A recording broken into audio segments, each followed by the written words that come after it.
और अगर आपको वाई कंपोनेंट चाहिए तो ए साइन थीटा। और जैसे मैंने आपको बताया कि ये जो इस तरह से भी आपको शो कर रहा है कि जो वेक्टर होता है वो अपने कंपोनेंट्स का रिजल्टेंट होता है। तो ये तो हुआ कि आपके पास अगर एंगल गिवन है, एंगल और वेक्टर की मैग्नीट्यूड गिवन हो तो आप उसे कंपोनेंट फाइंड कर सकते हो। एंगल और मैग्नीट्यूड गिवन है तो आप उसके दोनों कंपोनेंट फाइंड कर सकते हो। और अगर आपके पास कंपोनेंट्स गिवन हो वेक्टर के तो आप उसकी मैग्नीट्यूड और एंगल फाइंड कर सकते हो। ये अगेन मैंने ट्रिग्नोमेट्रिक रिलेशन यूज किया, tan theta is equal to perpendicular over base. तो ये दो टाइप की इन्फॉर्मेशन है जो न्यूमेरिक्स में आपको प्रॉब्लम्स में आपको हेल्प आउट करेंगी कि अगर आपके पास इन्फॉर्मेशन गिवन है थीटा और ए यानी कि मैग्नीट्यूड वेक्टर की मैग्नीट्यूड और उसका एंगल, तो आप उसे कंपोनेंट फाइंड कर सकते हो। और अगर आपके पास कंपोनेंट्स गिवन है तो आप मैग्नीट्यूड और एंगल फाइंड कर सकते हो। एक और कंफ्यूजन मैं यहाँ पे दूर करना चाहता हूँ कि आपने एंगल्स कैसे मेजर करने हैं। एंगल हमेशा आपने मेजर करने हैं counter clockwise from positive x axis. तो counter clockwise from positive axis, तो ये हमारे पास एंगल्स होंगे। तो ये फर्स्ट कोऑर्डिनेट में है तो थीटा इज इक्वल टू 5। ये थीटा हमारे पास एंगल फ्रॉम काउंटर क्लॉकवाइज है फ्रॉम पॉजिटिव एक्स एक्सिस। और अगर आप सेकंड कोऑर्डिनेट में तो ये theta is equal to 180 minus 5 है। 5 क्यों हमारे पास माइनस क्यों करने हैं, तो बेसिकली आप यहाँ पे देखें कि जो ये हमें 5 मिलेगा ये इस फार्मूला के मुताबिक, तो वो उस ट्राइंगल में बनेगा जो ये ट्राइंगल बन रही है। तो ये ट्राइंगल है जिसमें मेरा ये वेक्टर है।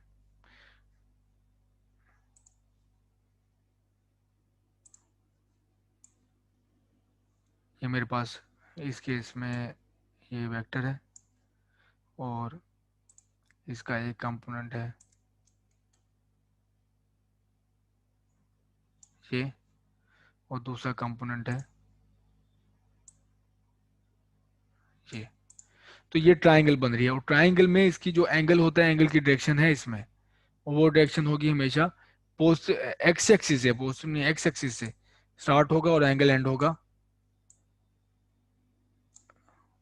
हाइपोटेन्यूज पे, उसकी डायरेक्शन ये होगी।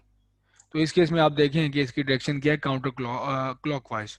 तो हमारे पास एंगल है जो हम पॉजिटिव एंगल ले रहे हैं वो है एंगल काउंटर क्लॉकवाइज पॉजिटिव है।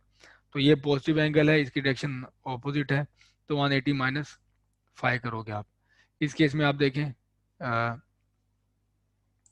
इस केस में आप देखें कि इसमें भी एंगल क्या है, क्लॉकवाइज है, और इस वजह से हम इसको ऐड कर रहे हैं।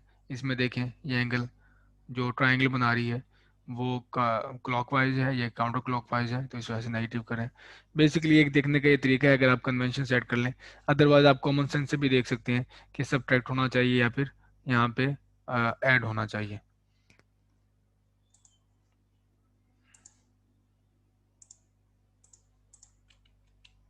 एक और हमें कोऑर्डिनेट की जरूरत पड़ती है इसमें, जो जो स्टेटमेंट का हिस्सा होता है कि अगर कार मूव करिए towards east, towards north, towards south, तो आपने उसको कैसे समझना है।